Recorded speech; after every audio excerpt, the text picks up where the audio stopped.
El Che Guevara ha sido una de las figuras más influyentes del siglo XX. Es idolatrado por millones de personas en cada rincón del mundo y su rostro está por todas partes. Puedes encontrarlo en tazas, playeras, carteles, revistas, películas y hasta en wallpapers. Incluso podemos verlo presente en cualquier marcha del orgullo. Pero yo me pregunto, ¿qué pensarían estas personas si supieran quién era realmente el Che Guevara? Si el Che Guevara estuviera vivo y viera a todas las personas que en el Día del Orgullo salen a marchar con una playera con su rostro, acabaría con sus vidas. Esa era la esencia del Che Guevara.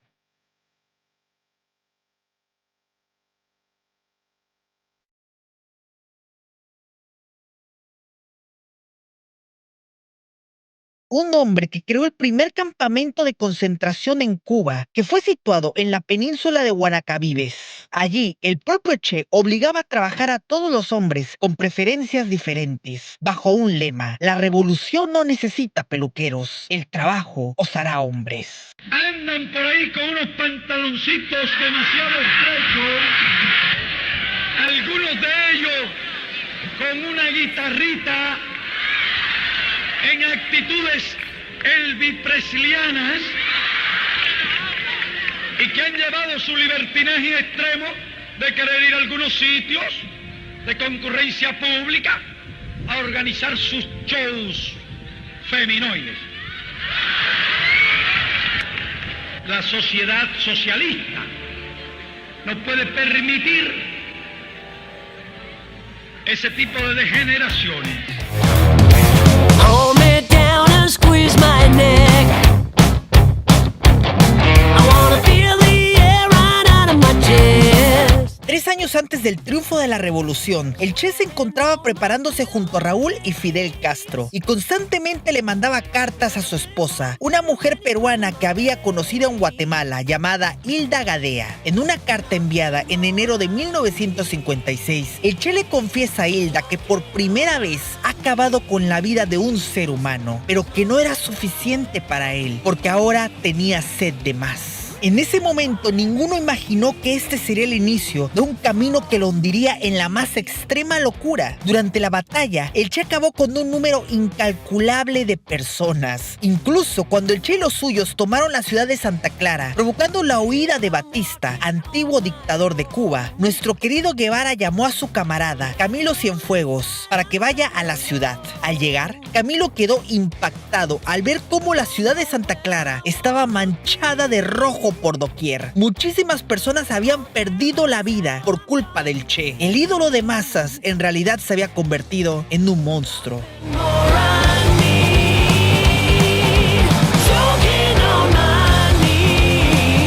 Tras el triunfo de la revolución, Fidel Castro puso al Che a cargo de La Cabaña, un lugar donde debían enjuiciar a todos los que se oponían a la revolución. El Che vio una oportunidad para llevar su locura al límite, por lo que pidió agilizar los juicios. ¿Y cómo creen que lo hizo? Acabando con la presunción de inocencia. El Che argumentó que debíamos creer al que acusaba sí o sí. Los juicios duraban en promedio 4 minutos y muchos inocentes perdieron la vida. Se tiene conocimiento que durante su estancia en La Cabaña, el propio Che Guevara llegó a eliminar a 156 personas. Pero el gobierno de Estados Unidos estima que pudieron ser hasta 700 seres humanos eliminados por Guevara tan solo en este periodo de tiempo. La fortaleza de La Cabaña se había convertido en una carnicería y el Che era el carnicero estrella.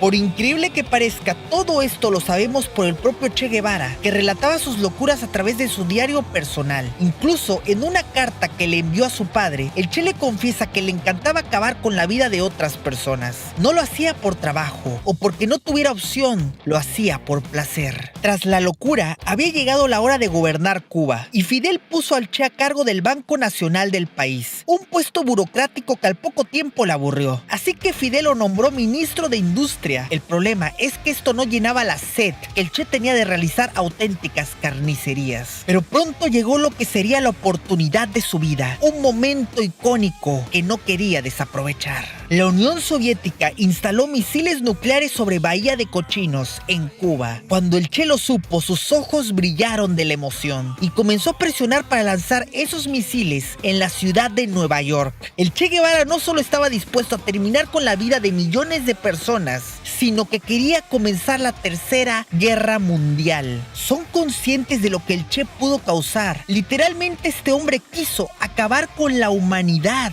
¿Se imagina nada más? El hombre al que hoy vemos como un héroe, como un símbolo, como un revolucionario, pudo acabar con todo lo que conocemos.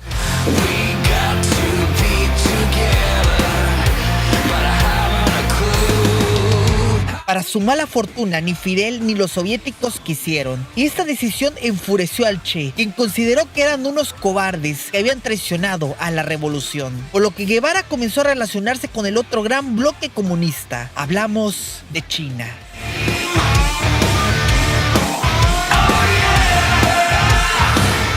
El Che Guevara, quien firmaba sus cartas con el seudónimo Stalin II, ahora era amigo de un hombre aún más lunático. Hablo de Mao Zedong. Mientras Stalin es responsable de acabar con la vida de 23 millones de personas, Mao acabó con más de 80 millones de seres humanos. El Che comenzó a ser una figura muy incómoda para Fidel, quien estaba recibiendo muchísima presión por parte de su gran aliado, los soviéticos, quienes se sentían ofendidos por la relación entre el Che y Mao. Por eso solo fue cuestión de tiempo para que el Che dejara la isla y se fuera rumbo a un nuevo destino, a una misión secreta para liberar al Congo, en África.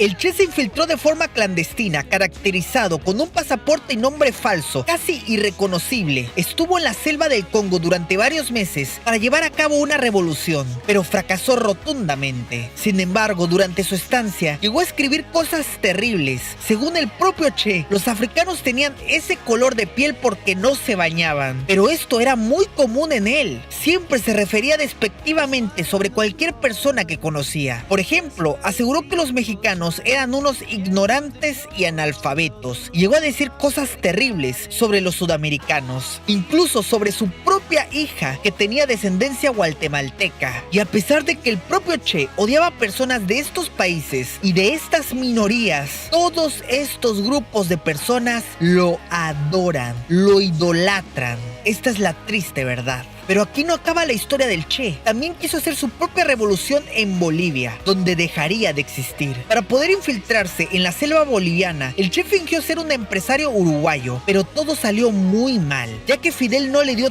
toda la información al Che, que no solamente tenía un profundo desconocimiento del territorio, sino que era incapaz de comunicarse con Manila, el nombre clave que le habían dado a su cuartel en La Habana. Fidel lo había traicionado, pero esto ocurrió por culpa de un Che que se había vuelto incontrolable, que había perdido los papeles.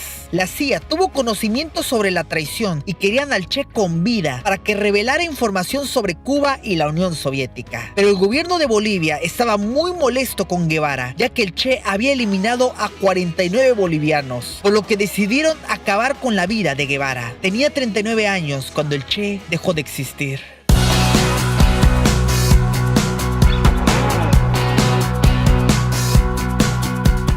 En 1968, algo ocurrió en Checoslovaquia que provocó que el mundo entero viera de primera mano el verdadero rostro del comunismo. Ese evento fue conocido como la Primavera de Praga. Al mismo tiempo, en Francia comenzaron una serie de protestas estudiantiles que se extendieron a cada rincón del mundo, inspirados principalmente por la revolución cultural de Mao Zedong. Pero acontecimientos recientes como la Primavera de Praga habían dejado la imagen del socialismo por los suelos, por lo que los socialistas necesitaron un nuevo ícono, un estandarte, y encontraron en el Che ese hombre joven, inteligente y revolucionario que tanto buscaban. Por cierto, ¿recuerdan la famosa foto del Che Guevara? Los estudiantes franceses en 1968 estaban inspirados principalmente por pensadores como Sartre o la feminista Simone de Beauvoir, quienes irónicamente estuvieron presentes el mismo día en el que le tomaron la icónica foto al Che. Esta fue nombrada portada la foto más famosa del siglo XX y la imagen del Che fue el ícono que la izquierda tanto necesitaba. Solo hacía falta resaltar las cosas buenas de Guevara, que de niño era asmático y leía todo el tiempo, que siempre le enviaba cartas a su esposa, que era médico y un hombre muy inteligente, que era joven y tenía el alma y el espíritu revolucionario. Nada más importaba, ni los campamentos de concentración, ni que el tipo era literalmente un carnicero que estaba fuera de control. El Che ya se había convertido en leyenda.